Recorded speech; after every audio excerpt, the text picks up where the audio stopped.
you have to have a very captivating display. If you buy the cheapest booth and put the lowest budget into it, you're not going to sell as nearly as much as these other people, and it might not even make your return on investment. Welcome to Life Unleashed, the podcast all about creating the best life for you and your furry best friend. If you're a dog mom on the go, juggling life, work, and the endless joys of being a dog parent, then you're in the right place. I'm Dani. And I'm Nick. And together with the incredible dog mom community from Tails Up Pup, we're here to share advice, stories, and the obsession we have over the love for our dogs. Get ready to laugh, learn, and lean on each other because life with your dog just got even more awesome. So we recently did a podcast episode about wholesaling and we talked about trade shows, but I figured it would be fun to do a whole episode about trade shows, pop-ups, artisan markets, and all ways that you can sell your products in store or in person if you don't have a retail store. And I actually feel like this is maybe going to be the most beneficial because probably more people, at least the way we started out, was in our basement and doing pop-ups and things like that. So, and we did go to the trade shows before we had a store. So I feel like this episode could even be like it could be helpful to more people. Yeah. And everyone's like, retail is dead, malls are dead, blah, blah, blah. Retail is not dead. People love touching, feeling, seeing things in person. I think it died for a little bit and people were like, no, we like having things in person. And so while online shopping has definitely taken over, people still really find value in person shopping. If you do retail right, I think you can be very successful. I would say gone are the days of where you can basically have a retail store for, some type of product or thing, and like that is people's only option. So if they want that thing, they got to come to you. That's not true anymore. You have to compete with all the online stores and the online products out there. But if you're doing it right and you're in the right place, I think you can do extremely well with retail. So this episode is really for business owners who sell a product, but you might just be nosy and like to know how things work. And this is all just knowledge from our experience. There's a lot of things we don't know. So we're just going to share from our experience what we know. And we've been to trade shows and we've been done artisan markets. We've had a store. Yeah, we've had the store. So if we miss anything, send us a DM or an email and we will help you out. But I guess we'll just start with trade shows. And what is a trade show? So a trade show is basically a giant mall-like thing, some kind of convention center that they completely clear out, and then companies can come and buy space to have a booth. And these are typically certain times of the year. And so it might happen once or twice a year. You have to sign up. People fly in to attend these shows. And it basically ends up looking like a mall where you can go from booth to booth, check it out, learn, get a brochure. And a lot of times you can purchase and buy the products. And you can see new things that might not be on their website and meet the owners or people. And I don't know. And they have trade shows for just about everything out there. Literally like everything. And trade shows are not just, you might think they're just for like the big companies out there, going to buy stuff. Like I'm sure people, that run Target stuff, they go to trade shows and they're buying products for their store. But this could literally be like you're a local store just like we were and, relatively small, and you can be attending these trade shows too. So it's really for everybody. A lot of the trade shows are free to attend, but you have to have like a business license and you have to show your credentials to attend. Some of them cost money.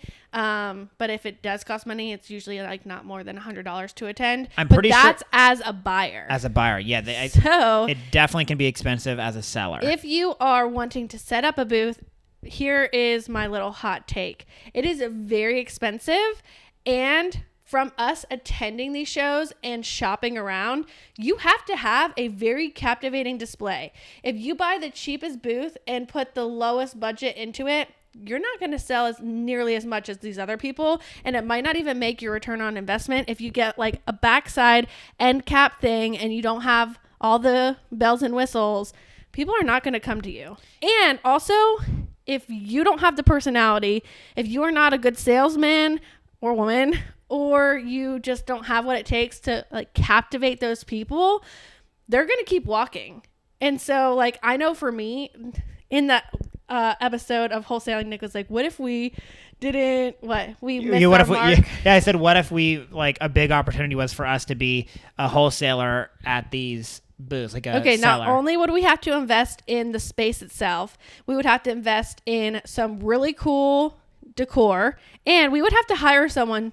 You are a good salesman, but I still feel like we would need someone who's like been there, done that, and like knows how to actually capture these specific people. For most of the big companies that are there, they literally have specific people whose probably dedicated jobs, or at least a big part of their job, is to be like the sales rep at these events. We've been so they're very like magicians and like free stuff, and I don't know. People do the most just to get you to enter into their booth. So our experience with the trade shows are the Atlanta Mart in Atlanta for clothing, things like that. The very first one I think we went to was the Global Pet Expo that is in Orlando, and then we went to Super Zoo this past year out in Las Vegas. And so the America's Mart in Atlanta. I said that first. Oh, okay. And we've been to the Global Pet Expo twice. Only Super Zoo one time, and then many times to the Atlanta Mart. Yes. So there can be a lot of benefits to attending a trade show, like your networking opportunities and meeting other people in the same industry as you, seeing new products, seeing what's trending, seeing what's coming soon, and just also building relationships with potential retailers and wholesalers. So if you are a business that's looking to display, you have to think about that. But if you're looking as a business to shop, you also have to think about that. And for us, like we were flying to Las Vegas or we were driving 8 hours to Orlando, like that, the expense in of itself just to get there and attend, even though we weren't selling a product we were going to buy, you have to think, was it worth it for all those expenses? Hotel, flight, food, all those things. And all just to go and spend more money to buy product, is it necessary? The Global Pet Expo, I would say, particularly our first time, was probably worth it for us. There was so much knowledge that we gained by that because we were such newbies. We didn't even understand like some of the language and stuff that's used at these, like the minimum order and all the different, I'm trying to even think off the top of my head and I'm failing, but there's language that you learn at these shows that you just don't know unless you go there, and you can do research ahead of time and that'd probably be helpful, but like you just have to go experience it and build up that experience. Yeah, they're definitely overwhelming. They're huge, and it's a lot of talking. You're so exhausted, and a lot of walking. Your feet hurt. And if you're not disciplined, like our first time, I wouldn't say we got taken, but we were convinced to buy stuff that we should not have bought. Is this a we thing? You said yes too. Nick really wanted some things that he got. And took us a long time to sell. Yeah. That just one that comes to the discipline of having, a good budget when you go. But at the same time, like when you're a new person there and you're not sure, they can be very convincing salespeople of like, this is going to sell for you. And you can get wrapped up in that. And if you don't really know your customer, your target market, those things, you might make some poor decisions. That's basically all the ins and outs I had for the trade shows. I think overall it's the most expensive thing, but so many people show up and attend that Holly has woken up from her nap. And if you're watching, you can see she is attacking Dani. Hey, I'm trying to just talk about trade shows.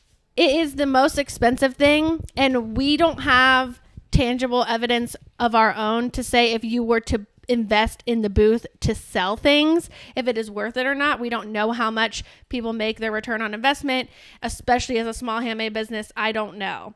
For us, we have not chosen to invest because it is literally thousands and thousands and thousands of dollars, and it just hasn't made sense for us yet. Who knows? Maybe one day. Nick seems like he has a little itch to do it. No, I don't have an itch. I just wonder, did we miss out on it? Possibly, but I think the expense is so high that it's not worth doing quite yet. But if you are thinking about attending the show, also the expense is pretty high unless you live very close by. And a lot of these things you can do online. So you might be going for the experience or for the content or for the photos or to feel like you fit in. Like those might not be the right reasons. And if you're going to strictly shop, is it going to be worth it to make those relationships? It could be. We're glad we went. I would not go to 2 in 1 year. I don't think that is worth it.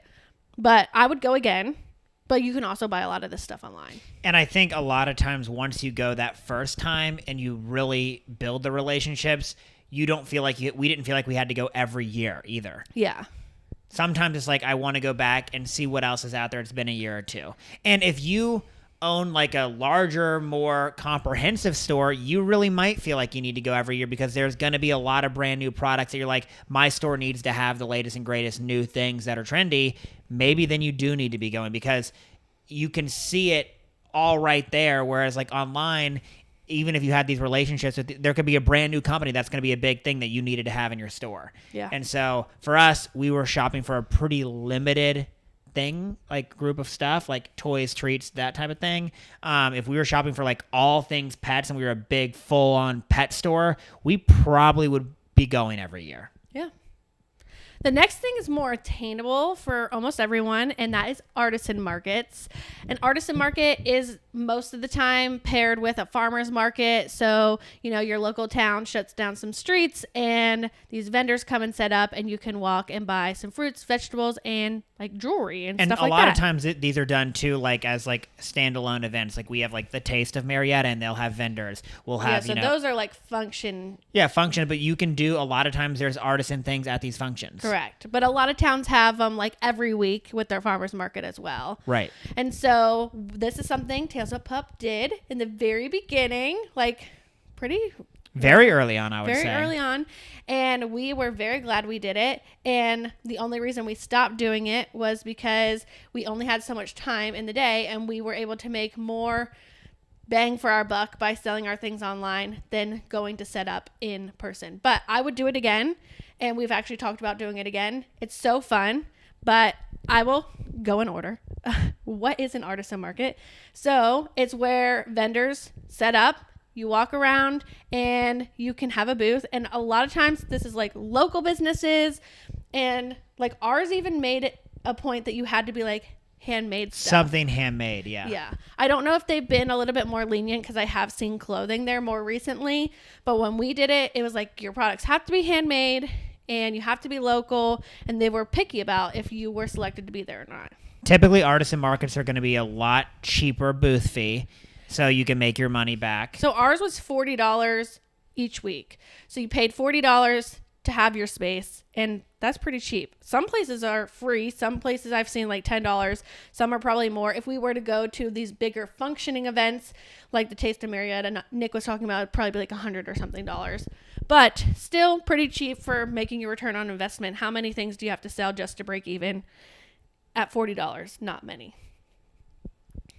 So benefits of an artisan market is people can learn about you. If you're still small, this is a great way to get your name out and make a footprint in your local area.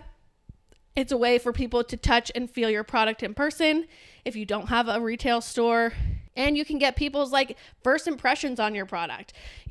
Maybe you haven't sold many things and you don't know how people feel about this new color that you did or this design that you made. Like someone might walk by and be like, and then you'd be like, oh yeah, like so many people were turned off by that. So maybe I shouldn't sell that. Or your product in general. You might learn like, oh wow, I thought like this, specific design or like the slip-on bandana was going to be great, but a lot of people really are coming by and they only are buying my tie-on bandanas, or they're not buying my bandanas at all. They're buying my handmade collars. Maybe I should be more of a collar business. Yeah. This literally could go for like any product out there at all.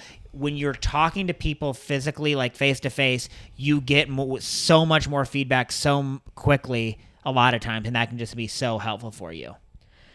The hardest thing about doing an artisan market, in my opinion, is the preparation, because if you're a handmade business, which most of them are, because it's an artisan market. How much product do you have pre-made? Probably not a ton. So you're going to have to make product to attend at these shows.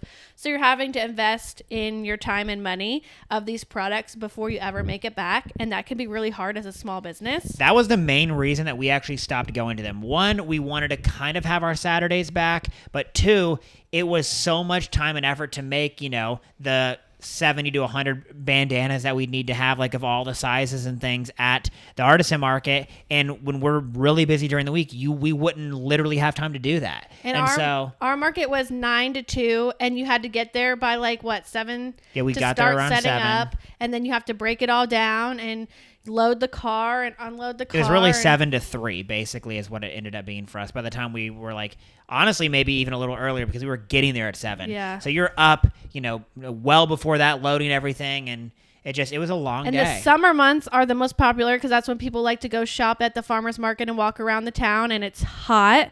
So we were very hot. So just things to think about with preparation. And then if you don't have like a store that you're used to doing sales in person, how are you going to collect money? Most people don't carry cash all the time. So how can you accept credit cards? How can you accept credit cards? That type of stuff, tracking your inventory, all those important things are there for preparation. And you do have to invest in a tent and have the tables and the things like that. You have to get your booth set up right, because that's a big turn, like get people to come into your tent versus not. You need to be personable, obviously, like that. That's a good place to learn, your sales tactics and things like that. I think the biggest tip I will give is if you are doing an artisan market, bring a chair so you can sit, but don't sit in the chair while you're trying to sell things. Yes, there are people that are so laid back that it's like, unless they're taking out money, they're not getting out of that chair. And to me, that's so not captivating. Like, I want someone to engage with me and make me feel welcome, not make me feel awkward about like entering their booth. Yeah, it's like some booths you enter and you're like, I'm disturbing them. That's not a feeling that you want to give people. But overall, I would say that we really have liked artisan markets. They have done well for us, and the people that we've talked to who did artisan markets also do well at them. People love to shop local, shop small, shop handmade, and so I think it's a great way to get out there. And even if you're not new or you're not small, if you haven't done it, it could be a great new avenue for you to try and make money in a different way. If you listen to our wholesale podcast, there's not just, consumers walking around. There could be another business owner walking around the artisan market, sees your stuff and be like, I'd like to put that in my store. So that, you never know who you're going to meet there, is what I'm trying to say. We've met some of our, really best customers at some of the artisan markets that we've done. And you just never would have known if you hadn't have been there in person selling. I feel like I feel like if we were to do the artisan market now, we could do probably really well, because we were doing like very generic patterns and like we really didn't know what we were doing back in the day. Now we like have a lot more going for us. I feel like we could really do well. I have another tip that we did learn. If you are going to do it, typically the booth space is pretty small, so you have to maximize your space. So finding ways to elevate off the table, like when we did it, we laid everything down flat on a table. I would recommend getting some type of displays to go up off of the table so that you can have your things hanging, or like, I don't know, just things laying flat are not captivating. It's really about the display and people being able to see what it is. And you don't have to spend a lot. It's not like the trade shows. You don't have to do all these bells and whistles. But I think having some type of tiered stands would really help elevate your look. And if you have some type of sign that has your business name, that would be helpful, or how they can follow you on Instagram. I've even seen like those little letter boards. I'm pretty sure we brought that to the artisan market. Yeah, no, we did. Like, follow us on Instagram so people can know who you are, because if it's just a blank tent and some products, they're not going to know who you are. And, if you have an online store, you can very much get your customer there the first time, and then, they'll continue to buy from you if they follow you and go to your website. You could even do something at an artisan market where you're like, I'll give you 10% off if you follow us on Instagram, and like they would have to show you right then. And yeah, they could walk away and unfollow you, but likelihood is they wouldn't. You hope that they stick around and become a fan. Okay, the last thing is pop-up shops. So there's really two types of pop-up shops. One is obviously more expensive. There can be a vacant space. You could go to the town and say, hey, this building is for lease. No one's in it right now. Can I rent it for a month and have my shop be in there for a pop-up shop for a whole month or something? That is a little bit more in-depth involved, because you'd need to have like the displays, the cash register. You'd have to have like the employees, unless you're going to do it literally all day, every day. Probably get some of the license to occupy the building short term and all that stuff. It definitely is a crazy adventure, but that is an option. But the other pop-up shop that I want to talk more about is if an existing store would like to bring you in just for a day, and you could even be on their sidewalk, or you could be inside, and say they can promote you basically and say like, hey, we're going to have Tails Up Pup Dog Bandanas here in person on Saturday from 9 to 2. Come shop. And then you hope, and you're going to pay them some type of commission on the sales or some type of fee to have let you be there and to have also promoted you.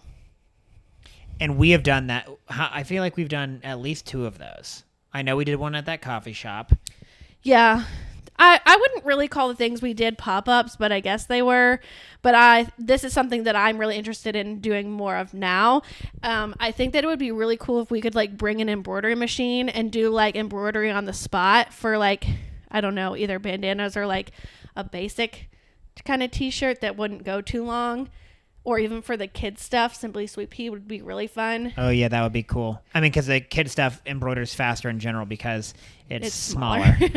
Yeah, so to like go to some of these local kid boutiques and offer like custom embroidery on a Saturday, I think would like be a really great sale for us. And then like they would also be able to like really capture their customers because they would want that.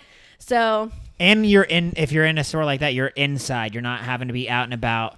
It's more specific to your business where you're having to compete with like all these other people kind of just like browsing at the other places. So benefits of a pop-up: testing new markets and locations, creating a sense of urgency and exclusivity, and generating buzz and excitement around your brand. So all those things can be really beneficial. And then if it goes well, that store might want to bring you back or carry you wholesale in their store. Or want to have you there all the time. And so there's lots of good things that could come from it. Yeah, I kind of like this idea as you're talking about it. It's like we should do some pop-up stuff. Yeah, I've been telling you about this for a while. I know, we've just never we have to reach out to the stores and do it. Yeah, we just have to do it.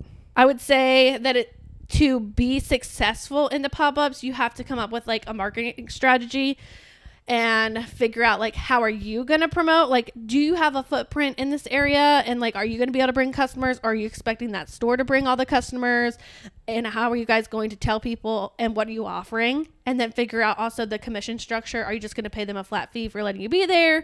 Are you going to say for every person who comes and buys you'll make this amount of money? Trying to figure out that structure. And like if you're not well equipped for like selling things in person, making sure you have everything, like literally walk through every single step and figure out what you need to buy and invest in, and would this make sense? Like something small like shopping bags. Like if you sell online, you probably don't have shopping bags, so like you got to get those because you can't just throw an item at a person. Same thing with the artisan markets. Like how are they going to check out, and are these people checking out through you, or are they checking out through that store? And what if they wanted to buy something else in the store at that time? You know, you got to think of logistics of all these things. How is this going to flow? Make it seamless for the customer. So overall, between all three, trade show, artisan market, and pop-ups, I feel like the riskiest, most expensive thing is the trade show. And then the other two, it's really depending what you're like looking for. If you just like want a one-time trial kind of thing, a pop-up is a great option for you. But you also have to convince the store why they should let you be in there. And like if you're, you know, new and a nobody, they might be like, can I see your products? Can you come by and show me? Like they want to make sure that this is a good thing to sell. And artisan market is definitely like low cost entry, but again, you might have to put a lot of preparation into it. So just figuring out what is worth it for you and your business, and what kind of avenue do you want to take. And I think this is similar to kind of like what I had said wholesale wise too. If you have time and or maybe you are not selling as much of the stuff as you want, there's very little downside to the, artisan market or the pop-up. Just try it out, and, there's probably not that much you have to invest into it. And until, like for us, when we finally got, really busy and we felt like we didn't have enough time to be able to do it, then we, weren't doing that as much. But now it feels like we could make a cool impact doing some of those things now. Yeah. And, that's just a business evolution. You learn a lot along the way, and, we've definitely scaled back some things, so it could be cool to try that stuff. I definitely would encourage you to at least look into it. I just think it would be so fun to do the artisan market again, because we have so many different products now. Like we didn't have any embroidery then, so to try to sell embroidery in person, we've never tried that. And that's very unique. Yeah, I feel like people would really like that. We'd need a generator. No, I'm not talking at the artisan market. We wouldn't bring. Oh, you mean like they do offer some of that, but it would just be too loud and too much. Yeah, wait, the artisan market offers a generator? Not a generator, a plug. Oh, they have outlets. Oh wow, but you have to get those certain spots. I see. Yeah, I don't know if they would power an embroidery machine, anyways. Yeah, but a pop-up you could. Yeah, definitely inside. Yeah, that'd be very. Or cool. even like on the porch of like that one store. Yeah, it'd be really fun. like a porch pop-up. We need to do that. Overall, I think sometimes it's easy as like a small business owner to get stuck in a rut and be like, you know, what I'm doing isn't working, or like, I wish I could make more money. And I always say, don't put all of your eggs in one basket, and try to find a bunch of ways to make money so that you're not like stuck in one thing. And things that keep you interested. And if you don't test these things, you'll never know. You might find out, oh my gosh, there's this gold mine and I do extremely well with pop-ups, or I do extremely well at these artisan markets, and I would have never have known. Personally, I have so much anxiety when selling my personal products in person. And so that is the one reason that I wouldn't do something like that. But sometimes you just have to push through to do things that make you uncomfortable, because it will be worth it in the end. I think you do better now. I don't know. No. I hate when people like are asking about pricing, or if they try to like haggle, and I'm like, this isn't really the time or place for that. Like, I don't know. It's not like a flea market, you know? That's hilarious. They're like, will you take $10? And I'm like, I told you it was 20. Like, no. no. And I feel will like, you take half a bandana? That needs to be your response. Yeah, let me get my scissors and cut the bandana in half. I feel like now we don't use a credit card machine at all. So like, even that's intimidating to me again, because I'm like, oh. Dani never even loved checking people out at the store that much. You just... Yeah, it's not my thing. That your social anxiety for you. Yeah. If you have any questions about any of these things and think that I might know, you can message me and I would love to chat it up. Again, we had great times at the trade shows and the artisan market. It's just things that we aren't currently doing, but you know, you got to do things, you know, in moderation. And I would definitely encourage you to not be intimidated by any one of the three things that we talked about: the artisan markets, the pop-ups, or the trade shows. You, even if it's your first time going to a trade show, you'll definitely learn a lot, and it's going to be a learning experience. But I think there were some good things that we covered that it's good to know ahead of time. Yeah. Thank you guys so much for listening, and we'll see you guys next time. Bye.